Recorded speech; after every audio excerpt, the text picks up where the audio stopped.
નમસ્કાર મિત્રો, આજે આપણે સાયબર ક્રાઇમને લગતી જ વાત કરવી છે, પરંતુ એમાં આપણે મુદ્દો લઈએ આજે ડિજિટલ પેમેન્ટ ફ્રોડનો. કારણ કે જે પણ સાયબર ફ્રોડ થઈ રહ્યા છે એ ઇલેક્ટ્રોનિક ગેજેટ ઉપર, મોબાઈલ, કમ્પ્યુટર કે કોઈ પણ ઇલેક્ટ્રોનિક ગેજેટ ઉપર, તો એમાં આફ્ટર ઓલ જે પણ ક્રિમિનલ્સ હોય છે, જે ક્રાઇમ કરનારા, એમનો મૂળ આશય શું હોય છે? પૈસા પડાવવાનો. તો એ પૈસા પડાવવા માટે જનરલી કયા ગેટવે અથવા પ્લેટફોર્મનો ઉપયોગ થાય છે? તો એ મોટા ભાગે આપણે જોઈએ તો ડિજિટલ જે પેમેન્ટ ગેટવે હોય એનો ઉપયોગ થાય છે. હવે ડિજિટલ પેમેન્ટ જે ગેટવે છે એમાં આપણે શું શું હોય છે? તો આપણું બેંક એકાઉન્ટ હોય છે, પછી યુનિફાઈડ જે પેમેન્ટ ઇન્ટરફેસ યુપીઆઈ છે, એ રીતે QR code, quick response code છે. તો આવા અલગ અલગ ડિજિટલ પ્લેટફોર્મનો ઉપયોગ કરી આપણે મોબાઈલમાંથી સ્કેન કરીને પૈસા ટ્રાન્સફર કરીએ, બેંકની જે એપ્લિકેશન હોય છે એમાંથી ટ્રાન્સફર કરતા હોઈએ છીએ. તો આ જે ડિજિટલ પેમેન્ટ છે એમાં થતા ફ્રોડ વિશે થોડી સાવચેતી અને સચેતતા રાખવાના આશયથી આજે આપણે એના ઉપર વાત કરીએ. તો સાવચેત નાગરિક એટલે સુરક્ષિત ડિજિટલ ભારત. કારણ કે અત્યારે આપણે ડિજિટલ ઇન્ડિયાની વાતો થાય છે અને સૌથી વધારે મેક્સિમમ બધું ડિજિટલાઇઝ થવા ઉપર જ છે. તો ભારત જે ઝડપથી જેનું ડિજિટલ અર્થતંત્ર છે એ વધી રહ્યું છે. એ યુપીઆઈ હોય, QR કોડ હોય, એ મોબાઈલ બેન્કિંગ હોય, ઓનલાઈન કોઈપણ પ્રકારના અલગ અલગ પેમેન્ટ્સ હોય, તો એ બધા હવે જે આપણે રોજિંદા જે જીવનનો મુખ્ય ભાગ બની ગઈ છે. એ આપણા વ્યક્તિગત ખરીદીનો હોય, જીવન જરૂરી વસ્તુ, અથવા આપણા વ્યવસાય ધંધામાં હોય પૈસાની લેવડ દેવડની, તો એ લગભગ ટોટલ ડિજિટલ પેમેન્ટ ઉપર થઈ ગયું છે. પરંતુ સુવિધા વધે તેઓ સ્વાભાવિક સાયબર ક્રાઇમનું પણ જોખમ વધતું હોય છે. એટલે જ્યાં જે વસ્તુની માર્કેટ પોટેન્શિયાલિટી વધુ હોય, એની સંખ્યા વધુ હોય, એનો માઉસ વધુ હોય, તો ત્યાં ક્યાંક ને ક્યાંક છેતરપિંડી આદરનારાઓ, ગુનાહિત પ્રવૃત્તિ આદરનારા લોકો એ એક્ટિવ થતા હોય છે. તો ડિજિટલ પેમેન્ટ્સના આપણે જે વધારા થઈ રહ્યા છે, તો આ ડિજિટલ પેમેન્ટ વિશે આપણે જનરલી સમજીએ તો ભારતમાં જે છે એ ડિજિટલનું શું છે કે NPCI, જેને digital payment corporation of India તરીકે ઓળખીએ છીએ, જે NPCI જે છે એના તાજેતરના આંકડા, જે લેટેસ્ટ ગઈકાલના કે પરમ દિવસના જ આંકડા છે, એ આપણે જોઈએ તો આ ડિજિટલ ટ્રાન્ઝેક્શન આપણા ભારતમાં જે પૈસાના અલગ અલગ પ્રકારે જે લેવડ દેવડ થાય છે ઓનલાઈન, એ કેટલી થાય છે? તો આપણે એના અલગ અલગ ગેટવે છે NPCIના અંડરમાં.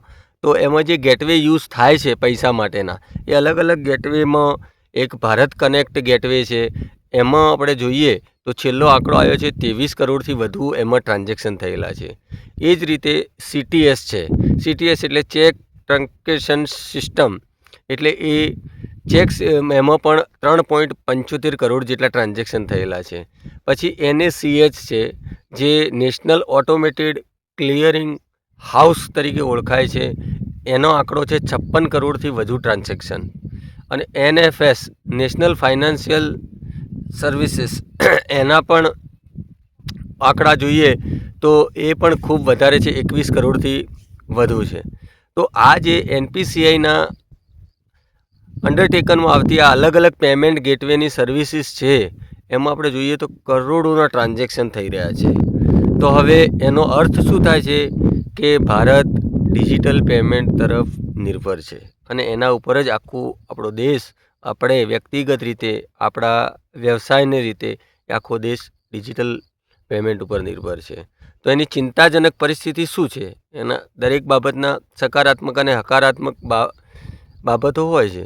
તો એની ચિંતાજનક સ્થિતિ જોઈએ તો એમાં આ જે બાબતના જે ટ્રાન્ઝેક્શન કરીએ છીએ એમાં સચેતતા, જાગૃતિ, સાવચેતી જે સાયબર ક્રાઇમને લઈને છે, એની જે અવેરનેસ છે, એ જે રિસર્ચ પેપરો છે વિવિધ એજ્યુકેશનલ ઇન્સ્ટિટ્યુશનના અને અલગ અલગ એકેડેમિક સંસ્થાઓના, જે વિશ્લેષણાત્મક અભ્યાસો એમ કહી રહ્યા છે કે માત્ર ભારતના 35% લોકો જ ઊંચી સાયબર જાગૃતિ ધરાવે છે.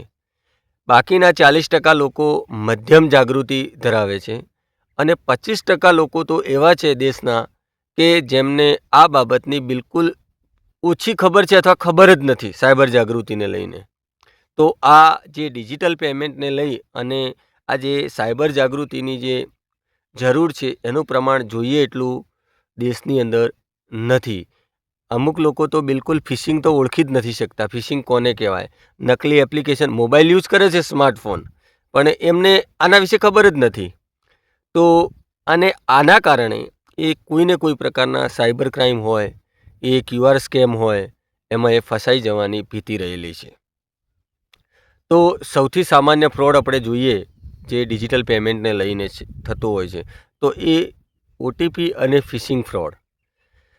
OTP તમારી જોડે સોશિયલ એન્જિનિયરિંગ એટલે તમારી જોડે લોભામણી વાતો કરી અને તમને કન્વિન્સ કરી અને તમારી જોડે એ તમારા બેંકના OTP અથવા લઈ લે. પછી નકલી ડુપ્લિકેટ SMS મોકલે. તમને એમ લાગતું હોય કે આબેહૂબ આ એ જ કંપની, એ જ બેંક, આપણે જ્યાંથી જે વસ્તુ મંગાવી છે ત્યાંથી જ આવેલો છે. એકચ્યુઅલી એ ડુપ્લિકેટ અથવા નકલી SMS હોય છે. તો આવા ફિશિંગ ઈમેલ, ફિશિંગ SMS અથવા વોટ્સઅપ કે કોઈ મેસેજિંગ એપ્લિકેશન ઉપર લિંક મોકલી અને તમારી જે ફાઇનાન્શિયલ ડિટેલ્સ મેળવી લે છે અથવા બેંકની માહિતી માગી લે છે અને એમાં તમે કન્વિન્સ થઈ અને તમારા એકાઉન્ટમાંથી એ પૈસા ઉપાડી લેવામાં આવે છે. યાદ રાખો કે કોઈપણ બેંક અથવા ફાઇનાન્શિયલ સર્વિસ ક્યારેય પણ કોઈપણ પ્રકારના OTP માગતી નથી. QR જે કોડ સ્કેમ એની અંદર પણ કેવી લોભામણી જાહેરાતો આપવામાં આવે. સ્કેન કરો ને પૈસા મેળવો. પછી સપોઝ કે કોઈ પેટ્રોલ પંપ છે, કોઈ રેસ્ટોરન્ટ છે, કોઈ એવી જગ્યાએ છે અનનોન, ત્યાં એના જે પેટીએમના, ગૂગલના કે કોઈ પણ સ્કેનરો હોય ટ્રાન્ઝેક્શનના, એ ડુપ્લિકેટ સ્કેમર લગાવી અને તમે સ્કેન કરી તમને એમ લાગે કે આ રેસ્ટોરન્ટનો જ છે અથવા પેટ્રોલ પંપવાળાનું જ છે. એકચ્યુઅલી એ ફ્રોડ હોય છે અને એમાં પણ પૈસા ટ્રાન્સફર થઈ જતા હોય છે.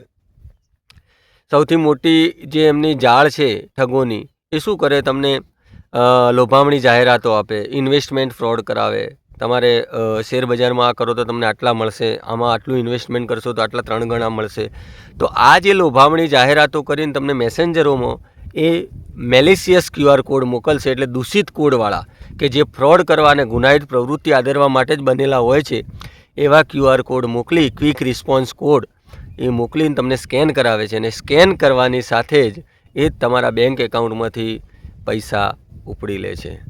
તો આવા રિફંડ અને ઇનામના લાલચમાં ફસાવતા પહેલાં ખૂબ ફસાવવું નહીં અને આ બધી બાબતો ત્વરિત જે તમને ડબલ કરવાની, 3 ગણી કરવાની જે પૈસા, કારણ કે પૈસો મફત નથી મળતો, હંમેશા શંકાની દ્રષ્ટિએ જોવાનું રાખીએ અને આવું સ્કેન કરીએ એટલે અજાણ્યા QR કોડ ક્યારેય સ્કેન કરવું નહીં અને આવી બધી બાબતોથી આપણે બચી રહેવું. પછી ડિજિટલ પેમેન્ટમાં આપણે જોઈએ તો એમાં સિનિયર સિટીઝન વધારે ફસાય છે. ડિજિટલ એરેસ્ટ સ્કેમ, એમાં 60 વર્ષથી વધુ લોકોને એ ફસાવે છે અને ડિજિટલ જે એરેસ્ટ છે એ એવી ખતરનાક છેતરપિંડી છે કે જેમાં આ ઠગો છે એ પોતાને CBIના ઓફિસર, પોલીસ ઓફિસર, કસ્ટમ અધિકારી તરીકે ઓળખ આપે છે અને છેલ્લે પછી ધીમે ધીમે એ પહેલાં તો તમારું પાર્સલ આ રીતે અહીંયા તમારું મળ્યું છે અને પછી તમારા જોડે કન્વિન્સ કરીને કે આ પાર્સલમાં તો બિલકુલ ઇલીગલ વસ્તુઓ છે, તમારું આધાર કાર્ડ આ ઇલીગલ પ્રવૃત્તિઓ સાથે લિંક થયેલું છે. આ બધી જે ડરામણી વાતો કરી અને તમને ડરાવી અને ભયનો માહોલ ઊભો કરી અને તમને પછી ડિજિટલ એરેસ્ટ કરે છે અને ડિજિટલ એરેસ્ટ કરી અને પૈસા ટ્રાન્સફર કરવાની સ્કીમ છે એમાં એ સફળ થાય છે. RBIની સ્પષ્ટતા છે કે ડિજિટલ સ્કેમ જેવું, ડિજિટલ એરેસ્ટ જેવું કોઈ પણ વસ્તુ અસ્તિત્વ ધરાવતી નથી અને RBI હોય કે SEBI હોય કે CBI હોય કે કોઈ પણ આવી ગવર્મેન્ટની એજન્સી ક્યારેય ઓનલાઈન પૈસા માગતી નથી. એટલે ડિજિટલ એરેસ્ટથી પણ આપણે સાવચેત રહેવાની જરૂર છે. પછી નકલી એપ્લિકેશનો અને માલવેર, એટલે કે આપણો જે એન્ડ્રોઈડ મોબાઈલ છે અથવા વિન્ડો બેઝ PC અથવા લેપટોપ વાપરીએ છીએ તો એની અંદર ફરીથી એ વાત નકલી, લોભામણી, જાહેરાતો આપી અને તમને કન્વિન્સ કરી અને આ પ્રકારની એ .apk હોય અથવા .exe હોય, એક્ઝિક્યુટિવ ફાઇલ હોય, ઝીપ ફાઇલો હોય, એના કોઈ પણ ફાઇલના સ્વરૂપમાં એ તમને ટેક્સ્ટ મેસેજથી ઈમેલ થ્રુ આપણા ડિવાઇસની અંદર એ ઘુસાડવાનો પ્રયત્ન કરે છે અને આપણે એમાં કન્વિન્સ થઈએ તો એને ઇન્સ્ટોલ કરી દઈએ છીએ અને ઇન્સ્ટોલ કરવાથી આપણી જે ડિજિટલ ડિવાઇસ છે એમાં એ ફેલાઈ જાય છે અને ફેલાયા પછી એ આપણા ડિજિટલ ડિવાઇસનું ટોટલ કંટ્રોલ એ ત્યાં બેસેલો જે ગુનેગાર હોય છે એ લઈ લે છે અને પછી આપણા ફોટા હોય, વિડીયો હોય, કામના ડોક્યુમેન્ટ હોય, બેંકની ડિટેલ્સ હોય, જે આપણે ક્રોમ બ્રાઉઝર યુઝ કરતા હોય, એજ બ્રાઉઝર યુઝ કરતા હોય અથવા બીજું કંઈ પણ જે પ્રવૃત્તિ કરતા હો એ બધું એ નિયંત્રણ મેળવી અને પૈસા બી આપણા જોડે પડાવી લે છે અને આપણી પ્રતિષ્ઠાને પણ એ નુકસાન કરવા માટે એ કોશિશો કરતા હોય છે. તો આવી નકલી એપ્લિકેશનો શું કરે છે? આપણી ડેટાને ચોરી કરી નાખે છે, આપણી બેન્કિંગ માહિતી મેળવી લે છે, ફોનને હેક કરી લે છે. એટલે આ પ્રકારની જે એપ્લિકેશનો ઇન્સ્ટોલ કરતાં પહેલાં વિચારવું અને કોઈપણ કામની એપ્લિકેશન આપણે ઇન્સ્ટોલ કરવાની થાય તો એ એન્ડ્રોઈડ હોય તો ગૂગલ પ્લે સ્ટોરમાંથી નાખવી અને માઇક્રોસોફ્ટ હોય તો એની ઓફિશિયલ જે પ્લે સ્ટોર હોય એમાંથી જ એપ્લિકેશન નાખવાનું અને જેન્યુઇન પાયરેટેડ નહીં નાખવાનું આપણે આશય રાખીએ. પછી સોશિયલ એન્જિનિયરિંગ ફ્રોડ આપણે જનરલી કેવું હોય છે કે આપણે એવું માનતા હોઈએ છીએ કે આપણા મોબાઈલને એ હેક કરી નાખે છે અથવા એની અંદર કોઈ પ્રકારે એ ટેકનિકલી એકચ્યુઅલી સૌથી વધારે એ તો કરે જ છે, પરંતુ એની સાથે સૌથી વધારે એમની જે આ ટ્રીક છે ફસાવાની એ સોશિયલ એન્જિનિયરિંગ. સોશિયલ એન્જિનિયરિંગ એટલે તમને વાતોમાં ભરમાવવા, તમારા પોતાના વ્યક્તિ તરીકે ઓળખ આપી અને એમાં આ રીતનું તમને કન્વિન્સ કરવા. ફોર એક્ઝામ્પલ કે તમે ફેસબુક ઉપર, ઇન્સ્ટા ઉપર, વોટ્સઅપ ઉપર તમારી ટોટલ વોચ રાખવામાં આવે. તમે શું શેર કરો છો, ફોટો, વિડીયો, ડિટેલ, એટલે આખું તમારી ફૂટપ્રિન્ટ તૈયાર થાય છે કે તમે કેવી રીતના વ્યક્તિ છો, કેવા વ્યક્તિ છો, ક્યાં ક્યાં ફરવા જાઓ છો, શું ધંધો કરો છો, ક્યાં રહો છો, એ બધો ડેટા તો આપણે સોશિયલ પ્લેટફોર્મ ઉપર આપી દઈએ છીએ. એટલે એ જે સોશિયલ એન્જિનિયરિંગની ટ્રીક ઉપયોગ કરી અને જ્યારે એ અનનોન પર્સન આપણી જોડે વાત કરે છે, જે સાયબર ક્રિમિનલ, એ આપણને એમ ફીલ થાય છે કે આપણો ઓળખીતો છે, પણ એ ઓળખીતો નથી હોતો. એ આપણું ફૂટપ્રિન્ટ ચેક કરી અને આપણી બધો ડેટા કલેક્ટ કરી અને પછી આપણી જોડે એ વાત કરતો હોય છે. એટલે આવા લોકો સાથે પણ ઠગો કેવા હોય છે? એ 3 પ્રકારની બાબતો ઉપર સૌથી વધારે એ ભાર મૂકતા હોય છે. શું? ભય.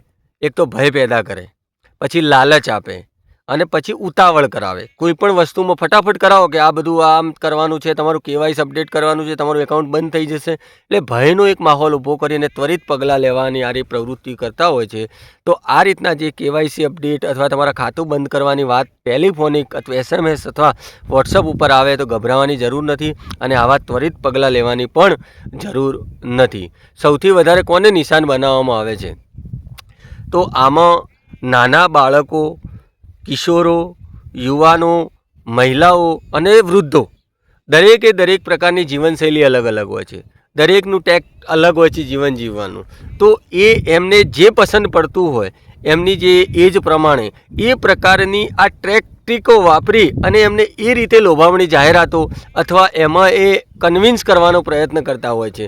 નાના બાળકો હોય તો એમને ગેમો રમવાનું ને આ બધું બહુ ગમતું હોય તો એમને એ રીતની એ લોભામણી જાહેરાતોમાં એ કન્વિન્સ કરતા હોય છે. પછી યુવાનો હોય તો પણ એ ગેમિંગ રિવોર્ડ આપે એમને કે તમે આ ગેમ રમો તો તમને 1000 રૂપિયા, 2000, 5000 રૂપિયા મળી છે. પછી ફેક લોન એપ્લિકેશન, ખોટી લોનની એપ્લિકેશનો 50,000, લાખ રૂપિયા લોનની તમને લોભામણી જાહેરાતો આપવામાં આવે. પછી નોકરિયાત લોકો હોય તો એમને શું હોય? એમને ટ્રેડિંગ કરવામાં અને ઇન્વેસ્ટમેન્ટમાં રસ હોય તો એ ટ્રેડિંગ અને ઇન્વેસ્ટમેન્ટને લગતી લોભામણી જાહેરાતો આપતા હોય છે. વૃદ્ધોની આપણે વાત કરીએ તો ડિજિટલ એરેસ્ટ, બેંક અધિકારી બની અથવા CBI પોલીસ અધિકારી બની અને એમને ડરાવી અને આ રીતે પૈસા પલાળી લેતા હોય. અને મહિલાનો બી એ રીતે ઉપયોગ કરતા હોય છે. એમને જે મહિલાનું જે જીવન જીવવાની શૈલી હોય એનું એ ફોલોઅપ લઈ ફૂટપ્રિન્ટ બનાવી અને એ રીતે એ ફ્રોડ આદરતા હોય છે. તો આ જે ફ્રોડ છે એનો આપણે ડેટા પણ જોઈએ ઓફિશિયલી તો NPCI મેં જેને કીધું ને કે નેશનલ પેમેન્ટ કોઓપરેશન ઇન્ડિયા મુજબ તો એપ્રિલ 2026 સુધીનો આપણો ડેટા જોઈએ તો 29 લાખ કરોડ રૂપિયા આ રીતે સાયબર ફ્રોડમાં ભારતના લોકોએ ગુમાવ્યા છે. ગયા વર્ષે એ 25 લાખ કરોડ રૂપિયા હતા. એટલે 25 લાખ કરોડ ગયા વર્ષના અને અત્યારે 29 એટલે 4 લાખ કરોડ વધ્યા છે. ધેટ મીન્સ કે 19% વધારો થયો છે સાયબર ફ્રોડમાં. આટલા રૂપિયા ગુમાવ્યા છે લોકો. ગાંધીનગરની વાત કરું, હમણાં પેપરમાં હતું નવગુજરાત સમયમાં, તો ગાંધીનગરમાં 2 વર્ષમાં 19.26 કરોડની સાયબર ક્રાઇમ થયા છે લોકોના, અને એની સામે એમનું વળતર મળ્યું છે 1.24 કરોડનું જ. તો આ પૈસા ક્યાં ગયા એ રફે દફે થઈ જાય, કારણ કે મ્યુચ્યુઅલ એકાઉન્ટમાં ટ્રાન્સફર થાય, કેસ નોંધાય, લેટ નોંધાય, અને આ રીતનું જે મોડસ ઓપરન્ડીમાં કોઈ રિપોર્ટિંગ કરે ના કરે, આના કારણે પૈસા રફે દફે થઈ ગયા હોય એટલે પછી રિપોર્ટિંગ પછી ઇન્વેસ્ટિગેશનમાં પણ ઘણું બધું લેટ થઈ જતું હોય છે. એના કારણે પૈસા મળવા મુશ્કેલ બનતા હોય છે. એ જ રીતે આપણે વર્તમાન પડકારો જોઈએ તો હવે તો એઆઈ ટેકનોલોજી આવી ગઈ. તો એઆઈમાં ડીપ ફેક ટેકનોલોજી યુપીઆઈ સ્કેમમાં સૌથી વધારો કરી રહી છે. ડીપ ફેક ટેકનોલોજીમાં તો તમને આબેહૂબ વ્યક્તિ જે લાગે, તમે જેને ઓળખતા હો, જેના પર વિશ્વાસ કરતા હો, કારણ કે એનો ચહેરો છે, એનો અવાજ છે, ક્લોનિંગ કરેલું બધું તમને આબેહૂબ, હમણાં બોસ સ્કેમની આપણે આગલા વિડીયોમાં વાત કરી તો આબેહૂબ ઝૂમ અને ગૂગલ મીટ ઉપર બોસ સાથે ચર્ચા થતી હોય છે. એકચ્યુઅલી એ બોસ હોતા જ નથી, એ ક્લોન કરેલો ચહેરો હોય છે ડીપ ફેક ટેકનોલોજીથી. તો આ બધી જે ડીપ ફેક ટેકનોલોજી, એમાં યુપીઆઈમાં સૌથી વધારે ફ્રોડ આદરાઈ રહ્યા છે. તો આપણે 3 વર્ષનો ડેટા પણ જોઈએ કે સાયબર ફ્રોડ કેટલા થયા. તો 2023માં 75,000 જેવા હતા, 2024માં એ વધીને 2.93 લાખ થાય છે, અને લેટેસ્ટ 2025ના આંકડો જોઈએ તો એ 23 લાખ આજુબાજુ પહોંચી ગયા છે. તો તમે વિચારો કે વર્ષે વર્ષે સાયબર ફ્રોડ કેટલા વધી રહ્યા છે. તો આ બાબતે આપણે બચવું હશે તો એના માટે માત્ર અને માત્ર એક જ ઉપાય છે, જાણકાર રહેવું, એના માટે જાગૃત રહેવું અને સાવચેત રહેવું. કોઈ પણ ઇલેક્ટ્રોનિક ડિવાઇસમાં કંઈ પણ આવે તો એના ઉપર ક્લિક કરતાં પહેલાં થોભો, વિચારો, અને તમને જો જેન્યુઇન લાગે કે ના ખરેખર કામની છે અને આના ઉપર લિંક કરવાથી કંઈ વાંધો નહીં આવે તો જ એ વિચાર્યા પછી ક્લિક કરી અથવા એમાં જવાની કોશિશ કરવી. બાકી જે પણ એપ્લિકેશન અથવા લિંક આવે અને ત્વરિત ક્લિક કરશો તો કદાચ એ સાયબર સ્કેમ અથવા સાયબર ફ્રોડ પણ હોઈ શકે છે. તો આના લઈ અને આપણે સુરક્ષિત રહેવા માટે અથવા સલામત રહેવા માટે આપણે શું કરી શકીએ? તો એના ગોલ્ડન રૂલ્સ છે. એ સાવચેતી, જાણકારી તો ખરી જ, એના સાથે સાથે હંમેશા યાદ રાખો કે ક્યારે પણ ટેક્સ્ટ મેસેજમાં અથવા ટેલિફોનના કોલ ઉપર કોઈ દિવસે ઓટીપી નહીં શેર કરવાનો કોઈને.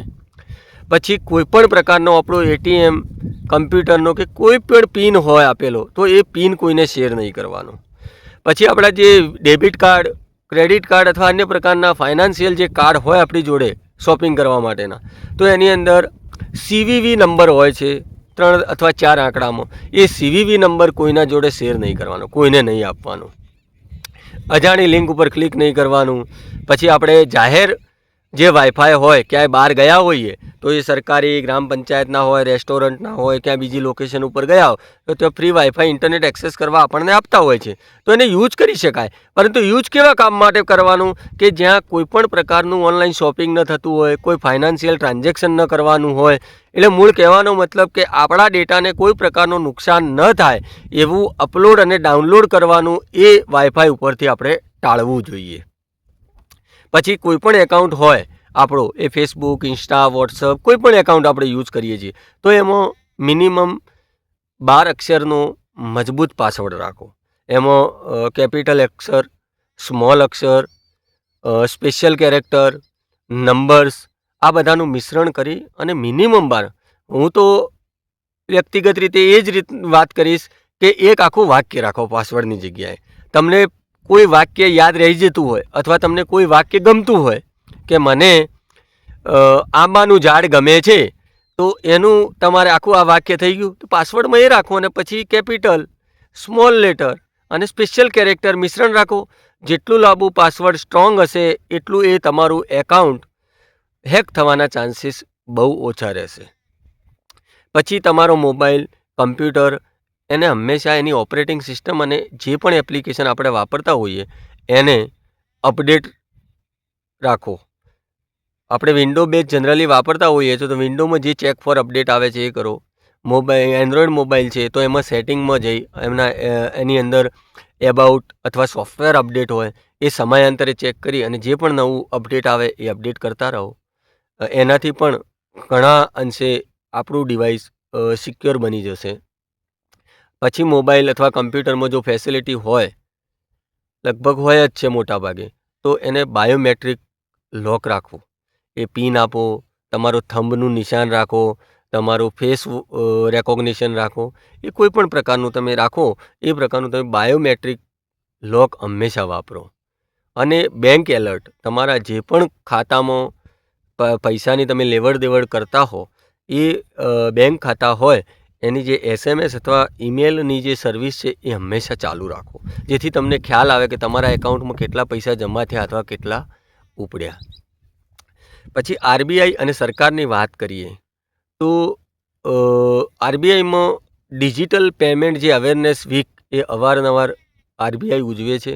RBIના માર્ગદર્શન હેઠળ આપણી જિલ્લાઓની અંદર પણ ડિજિટલ લિટરેસી જે બેન્કો છે એ અવારનવાર સેમિનાર, શિબિરો અને ન કરતા હોય તો મુખ્ય બેન્કો જે હોય એ બેન્કોમાં તમે મેનેજર જોડે જઈ અને એને રિક્વેસ્ટ કરી શકો છો કે આપ અમારા વિસ્તારમાં પણ ડિજિટલ લિટરેસીનો એક કાર્યક્રમ રાખો, જેથી લોકોની અંદર જાગૃતતા આવે. પછી કોઈ સાયબર ક્રાઇમ બને તો 1930 નંબર છે 1930, એના ઉપર તમે ત્વરિત કોલ કરી અને એ તમારા જોડે જે પણ બન્યું હોય સાયબર ફ્રોડ, સ્કેમ, ગુનો, તો એને લઈ અને તમે રિપોર્ટિંગ કરવાનું રાખો. પછી cybercrime.gov.in વેબસાઇટ છે, એના ઉપર પણ તમે ફરિયાદ દાખલ કરી શકો છો.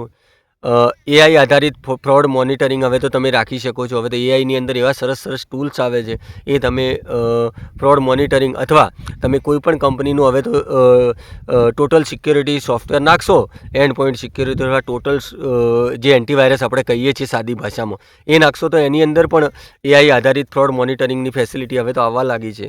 પછી કોઈ પણ એકાઉન્ટમાં મેં કીધું કે તમે પાસવર્ડ મજબૂત રાખો, એની સાથે 2 factor authentication, multi factor authentication પણ ઇનેબલ રાખો કે તમે ID પાસવર્ડ આપો છો એના પછી પણ એક બીજી પ્રોસેસ થશે જેમાં તમારા મોબાઈલ અથવા ઈમેલ જે આપેલું છે એના ઉપર OTP આવશે અને OTP વેરીફાઈ થયા પછી જ એ એકાઉન્ટ ખુલશે. એટલે 2 ફેક્ટર ઓથેન્ટિકેશન અથવા મલ્ટી ફેક્ટર ઓથેન્ટિકેશનને પણ ઇનેબલ રાખો. પછી RBI વિચારી રહી છે કે હવે જે આપણે દાખલા તરીકે જે વેબસાઇટ ખોલીએ છીએ www.com, તો એને લઈ અને હવે તો RBI નવું વિચારી રહી છે કે જે ડોમેન આવે .com અથવા .in, તો એની જગ્યાએ .bank.in, RBI.bank.in, SBI.bank.in, axis.bank.in, તો આ રીતનું પણ એ ડોમેન લાવવાનું વિચારી રહી છે. પછી RBI એક બીજું વિચારી રહી છે, જેમાં કોઈ જોડે ફ્રોડ થાય છે તો એ જનરલી એમને જે રિસર્ચ કર્યું છે અથવા વિશ્લેષણ છે, અભ્યાસ છે RBIનું, એના પ્રમાણે નાના ખાતેદારો જોડે સાયબર ફ્રોડમાં સૌથી વધારે ટકાવારી વધારે છે. 50,000 લાખ રૂપિયા વચ્ચે જે પૈસાનું ફ્રોડ થતું હોય, તો RBIએ એવું વિચાર્યું છે, વિચારાધીન છે અને કદાચ જાન્યુઆરી 2027થી અમલમાં આવવા જઈ રહ્યું છે કે જો આવા ફ્રોડ થાય અજાણતા, અનિચ્છાએ, તો એમાં 25,000 રૂપિયાનું વળતર આપવું અથવા મેક્સિમમ 85%. હવે મેક્સિમમ 85% અથવા 25,000, આ બેમાંથી જે ઓછું હોય એ વળતર RBI જે સાયબર ક્રાઇમ જેના જોડે બનશે એને આપશે. કેવી રીતે? દાખલા તરીકે 10,000નું ફ્રોડ થાય છે મારા જોડે, તો એ 10,000ના ફ્રોડનું 85% કેટલું થાય? તો 8,500 જેવું થાય. તો 8,500 રૂપિયા મને 85% લેખે મળી જશે. એ જ રીતે સપોઝ કે 40,000નું ફ્રોડ થાય છે, તો 40,000ના ફ્રોડમાં 85% કેટલું થાય? 34,000. મર્યાદા કેટલી રાખી છે? 25,000 અથવા 40%, 85% જેમાંથી જે ઓછું હોય. તો 34,000 વધી જાય છે, તો એમાં પછી એ 25,000 જ આપશે. તો આ રીતના જે ફ્રોડ થશે જે નાના ખાતેદારોને, એને RBI 25,000 સુધીનું વળતર આપવાનું વિચારાધીન છે અને એ કદાચ જાન્યુઆરી 2027થી અમલ થશે. તો ફ્રોડ થાય તો શું કરવું? ફરીથી 1930 ઉપર કોલ કરવો, cybercrime.gov.in ઉપર ફરિયાદ કરવી, પછી બેંકને જાણ કરવી, તમારું ખાતું ફ્રીઝ કરાવી દેવું ટેલિફોન કરી અથવા કોલ કરીને તાત્કાલિક. પછી તમારા જોડે જે પણ ફ્રોડ થાય એના સ્ક્રીનશોટ અથવા પુરાવા આપણી જોડે રાખીએ. તો ડિજિટલ પેમેન્ટ એ સુવિધા છે અને એ સૌથી વધારે અત્યારે ભારતમાં ઉપયોગ થઈ રહી છે મેક્સિમમ પ્રમાણે, એટલે એ સુવિધાનો ઉપયોગ પણ કરીએ. સાથે સાથે સાવચેતી વગર એ સુવિધાનો ઉપયોગ જોખમકારક છે, એટલે એક ક્લિક કરતાં પહેલાં આપણે વિચારીએ, એક OTP પહેલાં ચકાસીએ, દરેક શંકાસ્પદ કોલથી સાવધાન રહીએ. સુરક્ષિત ડિજિટલ ભારત માટે આપણી જવાબદારી સરકાર, બેન્કો, શૈક્ષણિક સંસ્થાઓ અને નાગરિકો બધા ભેગા મળીને જ સાયબર સુરક્ષિત ભારત આપણે બનાવી શકીએ. એટલે કહેવાનો આશય, સાવચેત રહો, સુરક્ષિત રહો. ધન્યવાદ.